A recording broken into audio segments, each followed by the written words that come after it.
a truly exquisite example of a 1958 250 Ferrari known as the Tour de France. And the car carries that name because of his remarkable success in the grueling GT races in France in the 1950s. This car actually has one outright victory in that race and several class victories.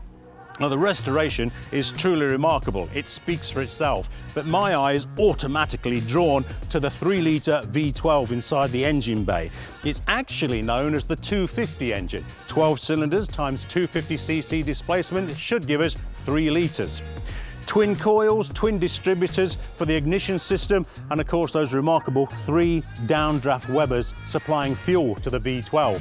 Well, I think it's a phenomenal car, but don't take my word for it, because Maranello themselves have awarded this car their highest certification, the Red Book Classique certification, where the factory says this car is precisely as it left the factory in 1958.